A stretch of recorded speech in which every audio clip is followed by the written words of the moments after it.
Découvrez un extrait exclusif de ce livre audio et profitez d'un essai gratuit sur Audible via le lien dans la description. Il s'engouffre dans le couloir éclairé. Serré dans son poing, un objet brillant où perle du sang. L'homme porte un bonnet enfoncé jusqu'aux oreilles. Un masque en tissu noir lui barre le visage. Ada ne distingue que ses yeux, brûlants de furie. Tout ça n'a duré qu'une seconde. Dans un mouvement de recul instinctif, elle referme la porte. Noyée sous un flot de pensées désordonnées, elle reste plantée là, figée. La terreur l'empêche d'esquisser le moindre geste. Après un temps, elle tombe à genoux, le visage dans les mains. En état de choc, elle se balance d'avant en arrière, s'efforçant de réprimer des hauts-le-cœur. Il s'est passé quelque chose d'épouvantable dans la suite argent. Cet homme avait les mains couvertes de sang. Peut-être est-il encore à rôder dans les parages, attendant qu'elle sorte pour se jeter sur elle à son tour.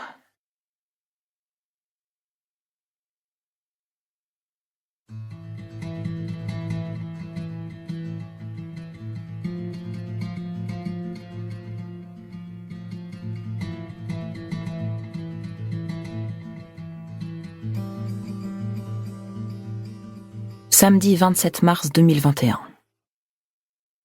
Chapitre 1. La silhouette sombre du bâtiment abandonné se dresse dans un décor de bouleaux noirs et blancs. Les vitres sont couvertes d'une épaisse couche de crasse, la peinture s'écaille et des détritus s'amoncellent à sa base. Une véritable scène de désolation. Devant la ruine qu'est devenue l'hôtel de montagne de Storlien, Charlotte Wretlind sait qu'il y a de quoi être découragée. Pâques approche, mais le ciel est couvert, baignant le paysage d'une lumière grise de fin d'après-midi. Le bâtiment est plongé dans une brume sinistre. Charlotte saisit pourtant autre chose dans ce paysage. Derrière le délabrement général du lieu, elle revoit l'hôtel dans la majesté de son âge d'or, avec les yeux de la petite fille frémissante d'impatience qui y passait jadis tous ses Noëls en famille. Elle se remémore l'atmosphère solennelle qui régnait toujours le 23 décembre, à l'entrée en gare du train de nuit parti de Stockholm la veille au soir. On venait alors les chercher avec un traîneau tiré par un cheval. Un sapin de Noël monumental les accueillait dès leur arrivée dans l'élégant lobby, sous un dais de guirlandes scintillantes. Elle se souvient parfaitement de la sensation qu'elle éprouvait chaque année, le soir du réveillon, en gravissant l'imposant escalier qui menait au restaurant.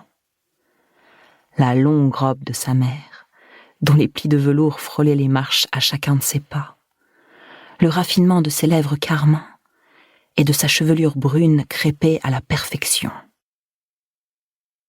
Dans ses souvenirs, les Noëls passés à Storlien restent nimbés d'un halo magique. Cela fait des années qu'elle nourrit le projet de racheter le lieu pour y ouvrir un nouveau complexe hôtelier de haut standing.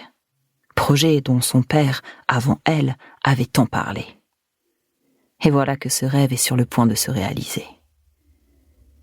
Il lui aura fallu une force de persuasion considérable pour vaincre la résistance d'Henri, son associé. Mais elle l'a finalement convaincu de la suivre et d'injecter le capital manquant. Pendant des décennies, elle a été celle qui aidait les autres à concrétiser leurs projets financiers et immobiliers. L'heure est venue d'assouvir ses propres ambitions. À 56 ans, elle veut bâtir quelque chose de pérenne, graver son nom dans les mémoires. Son père aurait été si fier d'elle. Elle imagine bien le complexe. Ici, le bâtiment principal tout neuf. Là, l'aile réservée à un spa haut de gamme. Le tout équipé de fenêtres panoramiques. La surface de l'hôtel sera plus que doublée, pour accueillir des suites exclusives ainsi que des restaurants à thème qui proposeront des expériences culinaires hors pair. Il y aura de la vie, du monde, comme dans ses souvenirs d'enfant. À terme, Storlien deviendra une étape de montagne incontournable pour les clients étrangers les plus fortunés, les touristes saoudiens ou chinois. Elle a déjà esquissé un plan marketing extravagant qui ciblera tout particulièrement cette clientèle. Avec un sourire, Charlotte retourne vers sa voiture pour rentrer à Heureux. Elle a posé ses valises au Copper Hill Mountain Lodge, à 3/4 d'heure de route de Storlien. Livre audio complet gratuit disponible en description de cette vidéo.